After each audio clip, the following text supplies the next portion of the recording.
మందులకి supplements ఉన్న difference simple గా చెప్తాను. మందులు ఏం చేస్తాయంటే సిమ్టమ్స్ ని తగ్గిస్తాయి, ప్రాబ్లం ని కాదు. మీకు ఏవైతే ఇప్పుడు ఆ ప్రాబ్లం వల్ల పెయిన్ వస్తుంది, పెయిన్ కిల్లర్ వేసుకుంటారు, ఆ పెయిన్ ని మాత్రమే తగ్గిస్తుంది, సిమ్టమ్ ని మాత్రమే తగ్గిస్తుంది ఇన్స్టెంట్ గా.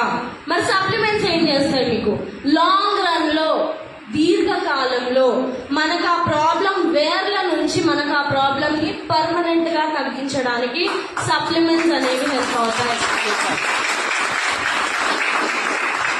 సో ఇక్కడ మనకి ఒక సైంటిస్ట్, క్యాన్సర్ ని డిస్కవరీ చేసిన సైంటిస్ట్ ఈయన, నోబెల్ ప్రైజ్ విన్నర్ ఈయన, డాక్టర్ ఆటో వార్బర్. ఈయన మనకి ఏం చెప్తున్నారంటే, no disease including cancer can exist in an alkaline environment.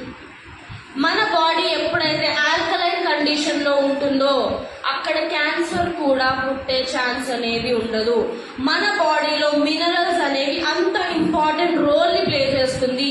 ప్రతి సెల్ వర్క్ అవ్వాలన్నా కూడా మినరల్స్ అనేది అవసరం.